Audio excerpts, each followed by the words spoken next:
Welcome, everybody. The first thing I'm going to ask you to do is to mute yourself so that there is no background noise that will interfere with the session and the recording. My name is Amy Patterson, and I'm the Executive Director of the Connecticut Land Conservation Council, which is the umbrella organization for Connecticut's land conservation community, working mostly with the state's land trusts. This session today is the second of a 5-part series of lunch and learn presentations that we are hosting in August.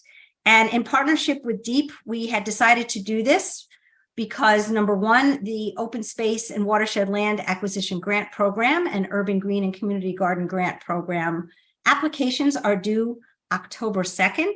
So we wanted to give folks an opportunity all through the summer as they're working on their applications to be able to ask questions and continue to gain the information that they need to help them with their applications and also for their future projects. But also we had on our first session, which was recorded, a overview of the Green Plan, which is the state's open space, comprehensive open space plan. And it is up for revision. And so we wanted to give folks an opportunity to hear about that and learn a little bit more about that process moving forward.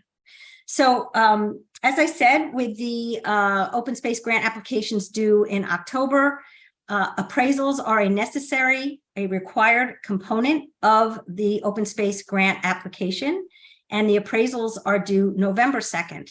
And so we thought it would be great to bring in Rich McDermott, who is an appraiser and has actively worked with land trusts and communities for many, many years, particularly in the open space grant program to help with appraisals.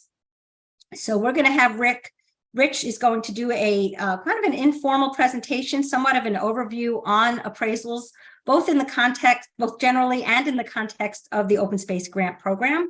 And then we're going to open it up to you for questions. This is only a 1-hour session. If you have questions that are not answered, we don't have enough time to answer them during the session, then we will follow up with you offline. There is some information I'm going to place in the chat, a link to the open space grant page, a link to some information that's provided by DEEP on appraisals.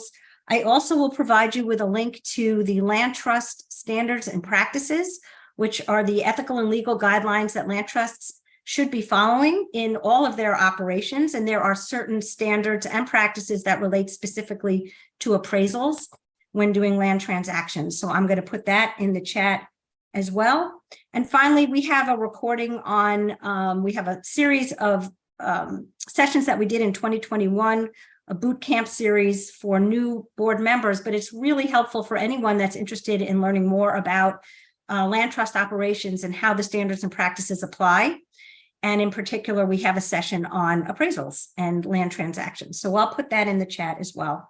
If you have questions while Rich is talking, please put them in the chat. And we will get to those first after Rich is done. And then we will, again, open it up. It looks like it's going to be a small group, so we can just open this up for questions as we move along at the end of the session. I also just want to acknowledge that Allison Clark from the Land Acquisition Management Office is here on behalf of DEEP.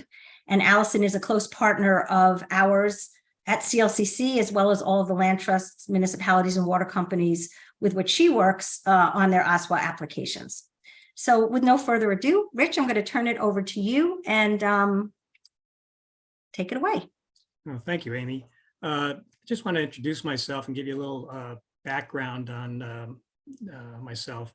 I kind of got into appraisals because after graduating with a master's degree in regional planning, I worked for the Trust for Public Land and got exposed to appraisals. And then went back and got some training and became an appraiser. I worked in a fee shop before becoming the chief appraiser at Fleet Bank at the time. Worked in the banking area for a while before setting up my own business back in July of '93. And I've been a fee appraiser ever since, as Amy said, with a focus on doing land appraisals. So today what I want to talk about is just give you a little background on the appraisal requirements for the open space grant program, get a little bit into the timelines and some timing issues that you need to be aware of when you're ordering appraisals and doing these projects. And then giving you an idea of how to kind of find and select qualified and competent appraisers to do the assignments for these projects. And then a few tips on hiring appraisers as well. So first off, then I'm going to get into the open space grant requirement for appraisals, and that's what they require is one appraisal and one appraisal review that complies to the uniform standards of uniform appraisal standards for federal land acquisitions, also known as Yellow Book. So during this discussion, Yellow Book and UASFLA, I'll just refer to it as Yellow Book. Besides that, you have to be aware of the fact that depending on the funding agencies that are involved in the project, you may require other types of appraisals that are different than the Yellow Book appraisal. And if there is federal funding in a program, you should be aware that you may require another appraisal that will require a before and after analysis in addition to the Yellow Book appraisal, depending on the agency and depending on the type of appraisal that they would require as well. And you also have to be aware that a lot of different state and federal agencies have different appraisal requirements. And oftentimes, one appraisal can't meet the requirements of multiple funding agencies. And you may require different types of appraisals depending on the project that you're working on. An example of this is a lot of times what I do is I get land trust and a donor who wants to donate land, and the donor wants to use an appraisal for IRS tax purposes for a charitable contribution. And the land trust obviously has to meet the requirements of the grant programs that they're applying for. Well, you can't use the same appraisal for both because the IRS has totally different types of requirements than the Yellow Book. And so one appraisal can't be used for both types of situations. So that's just one example, but there's many others. And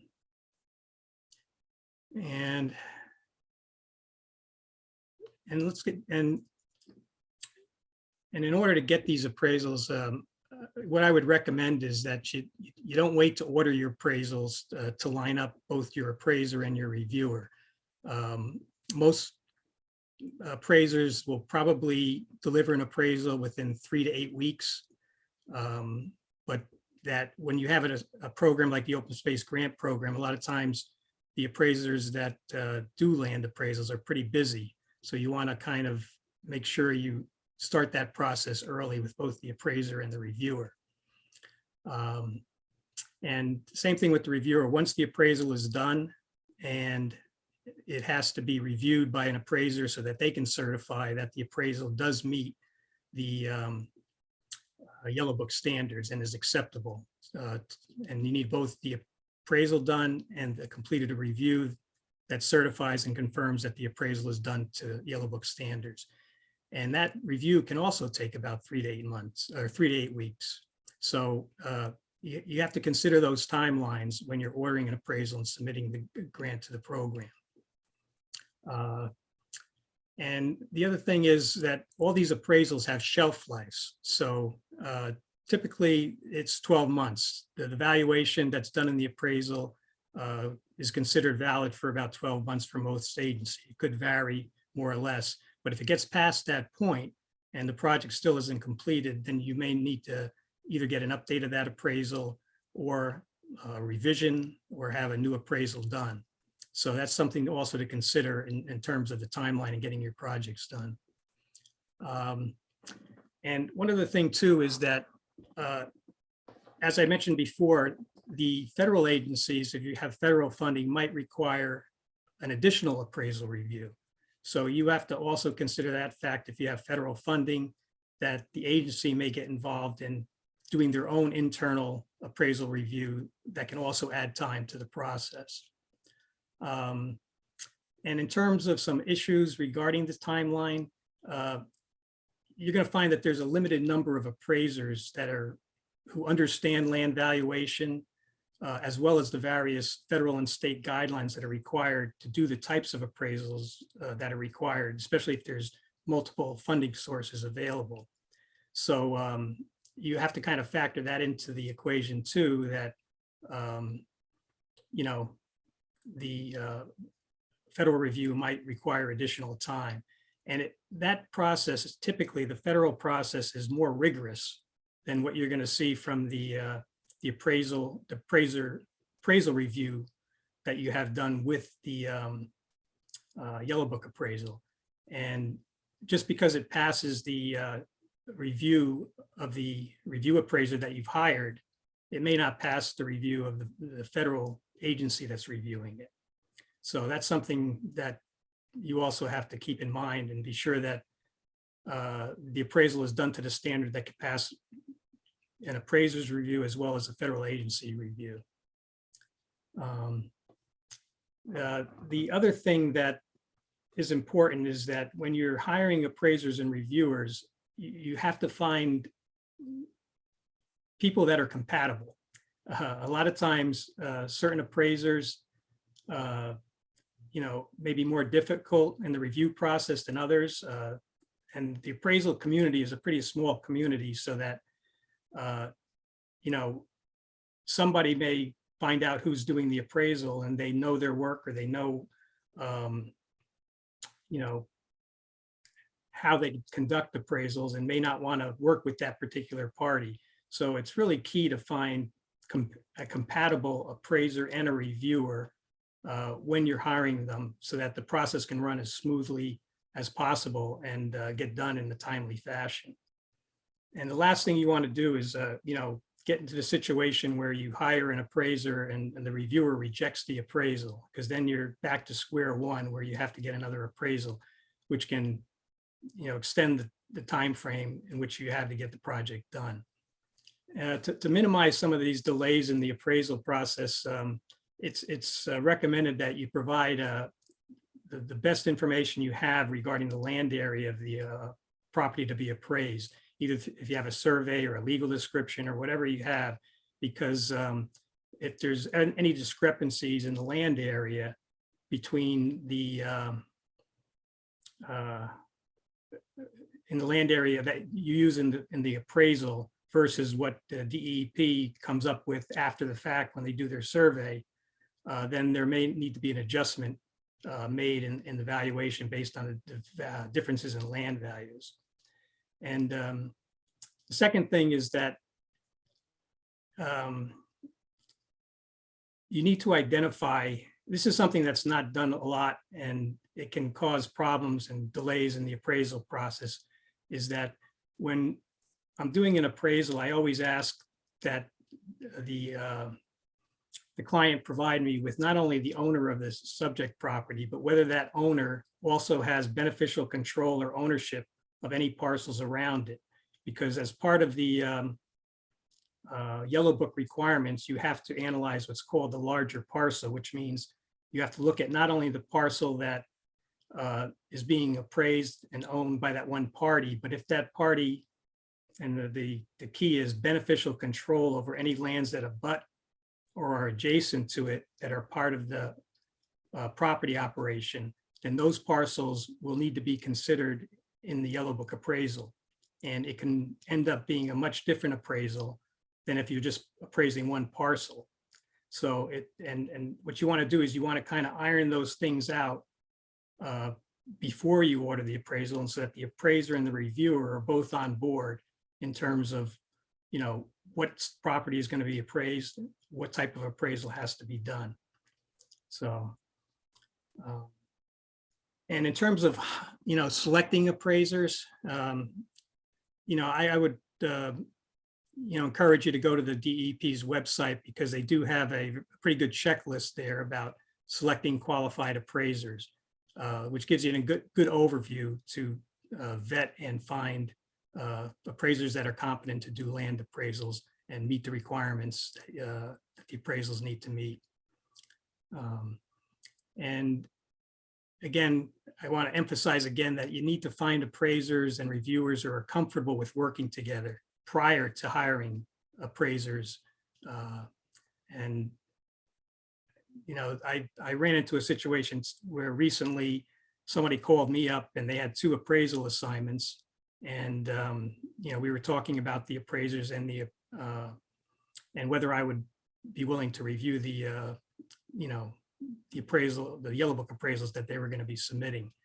And, you know, I think that if you're not comfortable and, you know, it's going to create problems down the road if the appraiser and reviewer can't work with each other. So I can't emphasize enough that that's an important part of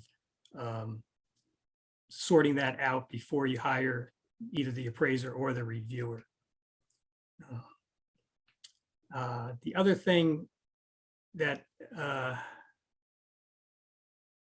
you know, you want them to do is you want them to discuss the assignments so that they're both comfortable and generally agree on the valuation and review processes that will be required, the valuation methodology that the appraiser might use, and identifying the larger parcel and what the potential highest and best use of the land would be, and, you know, what comparable sales might be appropriate in the appraisal. So you want the appraisers and the reviewer to kind of discuss these issues so that they're both comfortable that they're on the same page before you even start the assignment.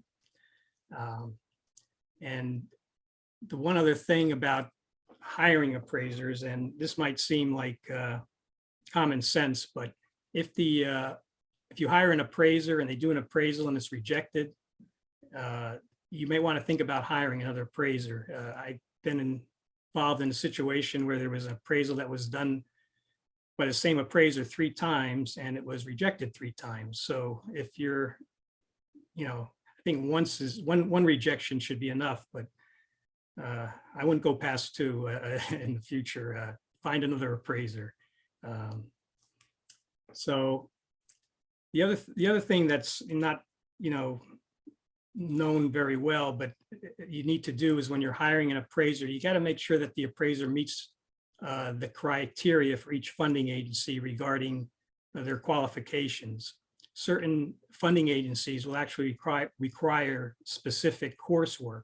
So if you don't have that particular course, you're technically not qualified to do that appraisal for that particular agency. So I would suggest that you know, find out what those qualifications are from the different agencies regarding experience, competency, and education, and making sure that the appraisers you're calling on and hiring have those qualifications in order for the appraisal to be, you know, acceptable. So the thing is that, again, you need to, you know, hire an appraiser and a reviewer who are compatible with each other and express a willingness to work together to provide an acceptable Yellow Book appraisal review in a timely manner so that you can get your project, you know, moving and done within the guidelines of the program that you're, you know, for the funding that you're seeking.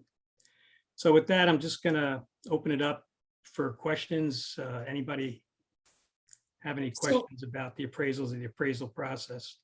We do have a couple of questions in the chat. We'll start with those. And since we have Allison here, she might want to chime in as well. Allison, please feel free to do that. So I put a bunch of links in here for some information that I had alluded to in my introduction and that Rich has talked about in the context of the OSWA application. The first question here is, if these OSWA grant deals take 2 years, how does the 12-month shelf life of an appraisal relate to the grant requirements? Do you want to answer that, Allison?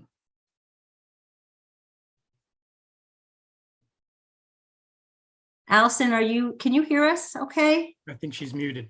Yeah, Allison, why don't you type your response into the chat if you can, because there's a large delay and it's almost impossible to hear your response. Yeah, okay. And while she's doing that, just from my perspective, oftentimes, especially with the USDA, if it goes past a year, then they require you to do a supplemental appraisal report, which is a format that they have that you can update the appraisal.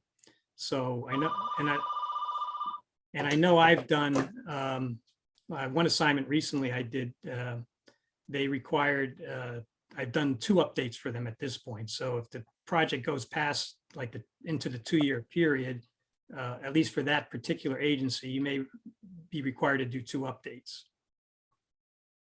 And I think Allison will answer very specifically as to the OSWA grant program, because when we talk about the 2 years, it's generally from, the time the application is submitted to the closing, and that, once you get your award letter, moving towards closing.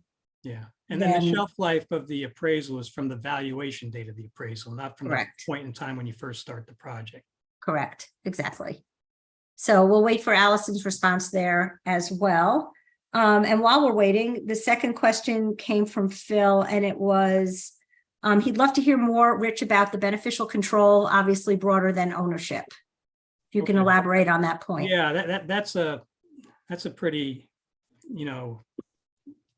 interesting one, but beneficial control means is that the owner of the subject property, if they have other properties that they have decision-making capacities, sole decision-making capacity to control that other property. And an example is that, 2 examples of one which would be beneficial control is if that property owner is, say, involved in 3 different corporations that own the different lands, but he's the president and CEO of all 3 corporations, then that one party has the beneficial control to decide what can be done with all the parcels of land. Now, a second example that would show that there is not beneficial control is, say, a person owns one property, and next door he owns it with his brother, and the next adjacent piece is owned with him and his cousin. Well, the fact that even though they're family members, the fact that there's other people involved in the ownership that can be involved in decision-making and control the decision-making of that property, then it wouldn't qualify as beneficial control. So those are kind of the 2 examples that the Yellow Book gives. And that's probably about as clear as, you're going to get it. Rich, if I could just follow up, I think I heard you say complete control. What if the abutting property is owned solely by somebody, but they have a conservation easement? Would you argue they don't have complete control? No, they have complete control. The fact that the property interest is encumbered with an easement the owner still has the right to do what they want with the property. Okay, thanks. Yeah, so that wouldn't be the case. Allison, I see you've unmuted. I don't know if you're feeling like you have a better ability to participate. You want to try it? Nope, I think she's still lagging behind here. Okay, let's move on to the next question. Is it really our responsibility, this is also by Phil, to ensure that the appraiser have completed relevant courses? And again, Allison, because we don't have the benefit of your oral participation here, feel free to chime in via chat, and then I can read your responses as well. Well, the thing is, you may not think it's your responsibility, but if you hire an appraiser that doesn't meet those requirements, and it goes to a federal agency and they look at their resume and it says that they haven't completed those courses or hasn't presented that evidence, then you run the risk of your appraisal being rejected. So I'm not sure if it's your responsibility or not, but if it was me, I would do my due diligence and make sure that they are qualified before you hire them, because the last thing you want is for the appraisal to be rejected for a technicality like that. I'm going to read one more question here, and then we'll go to some of Allison's responses to some of the previous questions. So, Rich, the next question is, I have a question about acquiring 2 properties adjacent to each other. He'd like to pose it verbally because it's twisted case study of an interaction of 2 appraisals and 2 properties. Okay, well, let's give it a try. And if it gets too twisted and it involves a really long answer, we can take it offline, Billy, but let's give it a go. You can unmute yourself. There you are, down at the bottom there on my screen. Billy, if you want to unmute yourself and pose the question, go for it. Can you hear me? Yes. Okay. Imagine that a nonprofit land trust is acquiring 2 pieces of property. A and B, which are adjacent to each other. And one is under a grant and one is not under a grant. The first one under the grant has an appraisal, but it doesn't know yet if a deal will be reached on parcel B, which might change the appraisal of parcel A. Can I chime in So- here and ask questions? Please, thank you. You're saying that it's, one appraisal has been done. Who are the funding agencies involved? OSWA, So the one appraisal that was done, it was done for an OSWA grant? yes. And we haven't agreed the second transaction, but we're working on it. We may never do the second transaction, but conceivably, could the second transaction affect the appraisal value of the first transaction? Well, Because it would pass, parcel B would pass ownership from private to nonprofit. all right, well, let me ask you this. The appraisal you had done for the OSWA parcel, Yes, do you know what they determined to be the larger parcel? oh, sure, no, A is much larger. No. The larger parcel is it's a appraisal concept in Yellow Book that, Oh, I don't goes- know what that concept. right, well, Yeah. we talked a little bit about it before, where we talked about the beneficial control. which Oh, means right, that yes, If this property owner has beneficial control over both of those parcels, then you need to check and make sure that the first appraisal, did they analyze and evaluate whether or not that second parcel should have been included in the appraisal for the property you're going to the OSWA, for the OSWA grant?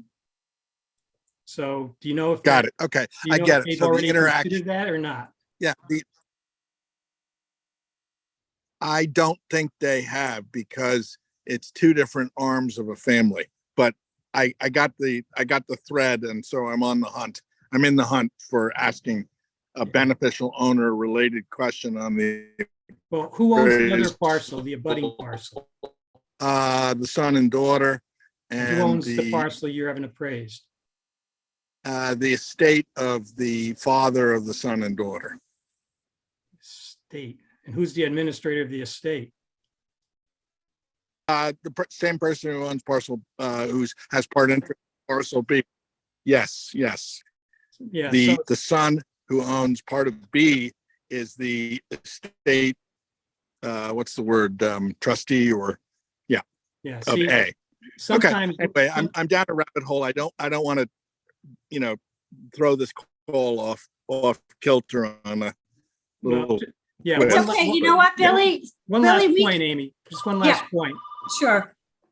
The last point I want to make is sometimes these issues like you may have here get so complicated that the appraiser isn't in a position to make a legal opinion about whether there's beneficial control by the different entities that own both parcels. There was one situation where years ago, I did a 3,000 acre easement, which was in like probably about 30 different ownerships. And it had to go to the AG for the state of Connecticut, the Attorney General for the state of Connecticut, to make a determination on what that larger parcel was. So it can get complicated, and you need to resolve that, though, to make sure that the appraisal is done properly in terms of the larger parcel and meeting the Yellow Book requirement. Thank you so much. Thank you. All right. Thank you, Billy, for asking that really terrific question. Allison did respond on the previous question Billy had asked, and that is, for OSWA application purposes, the appraisal can't be more than a year old. However, she agrees with Rich. If it takes a couple of years to close for federal funding sources, the feds will require an update. We don't require an update if it's just for OSWA funding. That was the answer that I was thinking myself, Allison. I'm glad I was right on that one. So thank you for that. John Triana writes, is it always expected to have the appraiser and reviewer work together? I assumed that you would want to have them do their work separately for independence sake. looking to see that one verifies the other. When hiring two appraisers to look at the same parcel, I rarely, if ever, have told them who else is working on, and I just lost the, who else is working on the project. I'm assuming I just lost it. So Rich, I don't know if you want to comment on that. Yeah, you know. Oh, and Allison did as well. Yeah, I mean, that's one way of perceiving it, but I can guarantee you that it's more effective if the appraiser knows who the other person is. And because it's a small community of appraisers and everybody kind of knows everybody, and everybody has their own reputation within the industry. And so it's not that they're collaborating on the appraisal or agreeing beforehand that the appraisal will be accepted or not. But what you want to do is you want to iron out any problems, issues that may arise during the appraisal review process. So if you can address them up front and iron those out and make sure that the appraiser and the reviewer are on the same page and how to do that, then you're going to get a more effective appraisal, a more effective appraisal review, and it'll be done quicker. A lot of times if you get appraisers and reviewers banging heads on the review process, it can take a long time to get an acceptable appraisal done through the review process. And what you're trying to do is kind of, you know, eliminate those conflicts before they start and, you know, get an acceptable review so that you can get on with your project. One example of this is like, you know, there's some appraisers out there who feel that they can use certain types of comparables. Well, the yellow book says that you can't use, it doesn't say you can't, but it almost says that, and it highly discourages the use of sales to federal and state agencies or land trust acquisitions. And some appraisers believe that that is an acceptable thing. Whereas, so if you hire an appraiser who feels that those comparables are acceptable, and then you get a reviewer who thinks they're not, there's a high likelihood that they're going to reject that appraisal. But if you make sure that, you know, the appraiser and the reviewer are on board with that, say an issue like that beforehand, then you're not going to have that problem and that process is going to be smoother. So that's just one example of where it's beneficial to get the appraiser and the reviewer together right up off the bat. And lastly is that appraisers will know if you bring in saying, I'm having an appraisal, this appraiser is going to be doing this appraisal. Do you want to be the reviewer? They'll know better off whether they should be involved or not in that review process. And that decision is to your benefit. So I guess that kind of sums it up in terms of whether you should have them collaborate. But I would as an appraiser, I would highly recommend it. And I do want to point out in the chat that Allison concurs. She thinks that they should, you know, definitely be working together in the sense that they're in touch with each other and they're familiar with the project. There was a question about a list of appraisers. Allison, you can nod if I'm right on this, but I do not believe that DEEP has a written list of appraisers that's published on their website. Is that correct? There's no such written list. Is that correct? Right. Yeah. All right. Well, there is no such list, but well, Amy, can I just interject? sure, please do. Yeah. You know, there's other ways to kind of vet Right. appraisers. And one of the best ways is just talk to other land trusts who have used certain types of appraisers, talk to, you know, federal state agencies about appraisers, get some feedback on other people's experiences with appraisers. And that's a good way to vet them and get some recommendations from other people who have used appraisal services from different And I would say to you, we'll put my email and Yao, who I didn't introduce, but Yao Owusu-Darko is here as well. And Yao administers CLCC grant programs and works closely with DEEP on one of our grant programs that is a federal grant program. And we'll put our emails in the chat, but we have a list of appraisers that have worked closely with land trusts across the state in the OSWA grant program. But even knowing many of them, if not all of them, we always recommend that you contact the land trusts, with which they have worked, get some references, make sure that you're comfortable with them, and go back to DEEP's checklist. and look at that and make sure that you are comfortable that the questions that you have asked them have been answered in a satisfactory way. And Phil writes, I think Rich referred to the criteria for selecting appraisers, not a list of appraisers. I think that's right. So page 1112 of the application packet, which we did put the link into the chat, that has that list of criteria that Deep recommends you go through in selecting an appraiser. Looking here, Allison added a comment that I missed. I also had a case, she writes, I also had a case once where two different appraisers were testifying as expert witnesses in court against each other.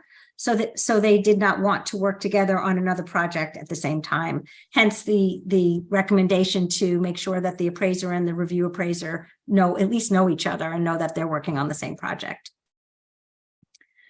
All right, let's see. Anything else here? Yeah, I'm going to put my email address in here, and Yao's going to put his in as well. And feel free to contact us, Billy, for that list of appraisers that we have, again, with the caveat that you seek referrals and ask the appraiser for the list of land trusts, at least 2 or 3 land trusts that they have worked with on an OSWA grant. Are there any other questions? Again, these sessions are meant to be really Q&A oriented. They're only an hour. If other questions arise, please contact us anytime and we will refer them to Rich and or Allison for their assistance in response. And yeah, and before we adjourn, if there are no other questions, I would just ask if you wouldn't mind putting your organizational affiliation into the chat so we know many of you. I don't know all of you. If you can do that, that would be helpful. And also whether or not you whether you are applying for an OSWA grant this year for the applications that are due on October 2nd. And we'll give that a second so you can all put your responses in there. Any other questions? It's such a small group. If you would like to put your screen on, go ahead. Makes it a little bit more meeting-like. And yeah, any other questions from anyone else? Let's see. Next year, Brian, great. Good to hear. John, possibly applying. Great. This is a good year for OSWA. We've been working really hard to advocate for more funding for the program, and bond authorizations have been approved for the next 2 years, and there are previously authorized but not yet allocated pots of money available as well. So, we really encourage you to apply. And if you have any questions whatsoever about the process, about your application, please contact us at CLCC. And like I said, if we don't have the answer, we will direct you to the right people, particularly Allison at Deep, who oversees the program. I do have a question. Yeah, go ahead, Phil. For Rich, and this may be what somebody was getting at earlier. I think I now fully understand that if you're going to have an appraisal and a review, it's critical that those people know each other in advance, and that all makes sense. Is it the case that you might say, I'd like to get 2 different appraisals from 2 different entities because I either want as high a value as possible or as low a value as possible, depending on the situation, and I prefer that they work independently, and I'm going to pick the one I like and pretend the other one didn't exist? Is that a situation that occurs? Well, just comment on that.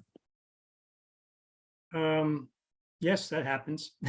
Okay. Yeah, I mean, that's up to the person who is having the property appraised, and if they're willing to pay for 2 appraisals, that's up to them. They could submit which one they want. But again, that whatever ones they want to submit, it has to be reviewed, whichever one they do select. By the way, Phil, nice to meet you finally. Yes, thanks. Online. No. And I heard you talking about a property where one of them's owned by brothers, and I'm like, that sounds interesting. Family projects are always interesting. I did want to point out to Jeanette from Flanders that Christine O'Neill from the COG has encouraged you to contact her. The COGs are a fabulous source of assistance. So if you have a question related to mapping, if you have a question related to appraisers that work in the region, Christine, you certainly can chime in here, but please contact your COG, your Council of Government. They are more and more involved, and we're really appreciative of their assistance. Yeah, we very love much. supporting. Thank you. Absolutely. We love supporting our land trusts, and obviously it's to the benefit of the towns. And we also, as a rule, COGs have really good GIS staff. So if you're looking for some mapping to make your application a little stronger, we have a fabulous team who can assist with that. Thank you, Christine, for chiming in there. Brian had one last question. Allison, I think you can probably answer this one. Are we limited to one OSWA application each year? And we can wait for Allison to respond via chat on that one. And it looks like we have some projects in the queue from our participants here and some that are not quite ready. I'll tell you what, starting sooner rather than later, and this just being here today is a really good start, is great, because you get all your ducks in order. It will make putting that application together a lot easier. And again, I highly encourage you to reach out to Deep and Allison in particular to get some questions answered, so that again, better to have them come up before you submit your application than afterwards when it's under review. Billy, you're in, so Norfolk, I think Northwest, well, that's the Conservation District. That's different. That's different. Yep. All right. Any other questions here before we adjourn? And again, we do have this recorded. I'll have the chat information available. And we're going to add, we have a resource page that we are creating around this series that we will post on our website, as well as the recording itself. If not, anything else? Going once, going twice? Otherwise, I wish you a wonderful Thursday and the rest of your week and weekend. And that's it. Oh, Allison did respond here. Applicants can submit multiple applications. Thank you, Allison. I forgot the question was even answered. So thanks for that. Thank you, Amy. All Thanks, right. Amy. Thanks for having me. All right. Well, before you go, Rich, thank you very much. Again, Rich has been a go-to for OSWA and all types of appraisals for all these years. I've known him for decades, and really appreciate you being here with us today, Rich, and encourage you all to contact him. And again, thank you, Allison, as always, for being here, and to contact Allison as well if you have questions. All right, everybody, have a great day. Thanks again. Thanks, Allison. All right, thank you.